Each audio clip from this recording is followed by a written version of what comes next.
భూమి లేకుండా ఇతర కుటుంబ సభ్యులకు భూమి ఉంటే వారిని లిస్టు నుంచి తొలగిస్తున్నారు. 10 ఏళ్ల క్రితం భూమి ఉండి తర్వాత అమ్ముకున్న వారి పేర్లు రికార్డులు అలాగే ఉండడంతో వారు ఆత్మీయ భరోసాకు ఎంపిక కాలేదు. ఇది సమస్య.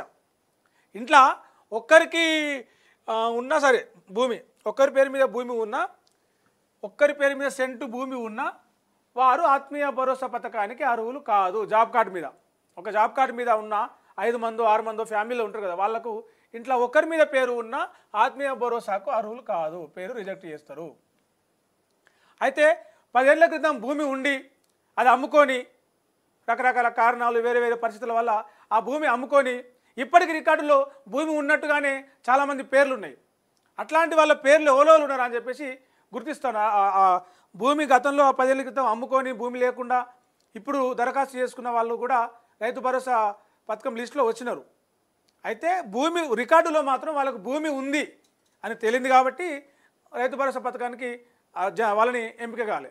అట్లా చాలామంది లెక్కలు ఇట్లా భూమి లేకుండా గతంలో ఉండి ఇప్పుడు లేకుండా ఉన్న వాళ్ళు ఉన్నారు, ఇప్పుడు భూమి ఉండి కూడా భూమి లేదని దరఖాస్తు చేసుకున్న వాళ్ళు ఉన్నారు. ఇందులో వాళ్ళు ఎంతమంది ఉన్నారు, వీళ్ళు ఎంతమంది ఉన్నారు అని చెప్పేసి లిస్టు తీసి డీటెయిల్స్ తీసి వాళ్ళను డివైడ్ చేసి అప్పుడు అమలు చేసేందుకు అధికారులు చూస్తూ ఉన్నారు.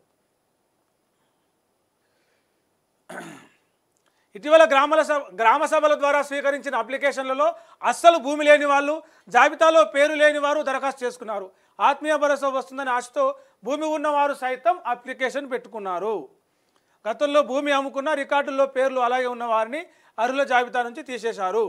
అప్లికేషన్ల నమోదు, అర్హుల వివరాలను ప్రత్యేక పోర్టల్లో ఎంట్రీ చేస్తున్నారు. ఇది అందుకు సంబంధించిన ఆత్మీయ భరోసా సంబంధించి ఎందుకయ్యా గిన్ని దరఖాస్తులు వచ్చినాయి, 6 లక్షల మంది దరఖాస్తులు ఎందుకు వచ్చినాయి అంటే గిందుకు వచ్చినాయి. భూమి ఉన్నోళ్ళు కూడా అత్యాశ ఒకటైతే అవసరం కూడా ఒకటి కావచ్చు. దానివల్ల వాళ్ళందరూ భూమి ఉన్నా కూడా లేదని చెప్పేసి దరఖాస్తు చేసుకున్నారు. కొంతమంది అర్హులై కూడా పేర్లు అర్హులైనప్పటికీ కూడా వాళ్ళకు పేర్లు ఆత్మీయ భరోసా పథకంలో ఆ లిస్టులో ఆ పేరు కట్ అయింది.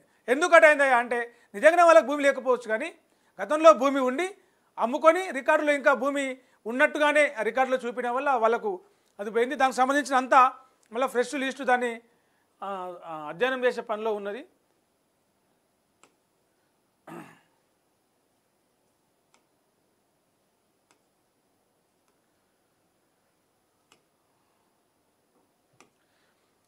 ఇక నామినేషన్లు నేటి నుంచి ఎమ్మెల్సీ నామినేషన్లు. కరీంనగర్, నల్గొండ కలెక్టరేట్లో ఏర్పాట్లు పూర్తి.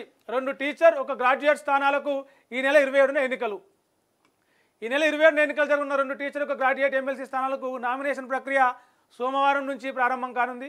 Karimnagar, Medak, Nizamabad, Adilabad graduate teacher MLC సీట్లతో పాటు వరంగల్, ఖమ్మం, నల్గొండ టీచర్ ఎమ్మెల్సీ ఎన్నికలకు ఎలక్షన్ కమిషన్ ఇప్పటికే షెడ్యూల్ రిలీజ్ చేసింది. సోమవారం నోటిఫికేషన్ విడుదల చేయనుంది. ఆ వెంటనే నామినేషన్ల ప్రక్రియ మొదలవుతుంది. ఈ నెల 10 వరకు నామినేషన్లు తీసుకుంటారు. ఇవాళ స్టార్టు, ఇవాళ 3 తారీఖు, ఈ వారం అంటే ఈ నెల 10 తారీఖు వరకు, శనివారం వరకు మల్ల సోమవారం వరకు నామినేషన్లు తీసుకుంటారు. 11 తారీఖు నామినేషన్లు పరిశీలిస్తారు. 13 తారీఖు నామినేషన్లు విత్డ్రా చేసుకోవాలనుకున్న వాళ్ళు విత్డ్రా చేసుకోవచ్చు.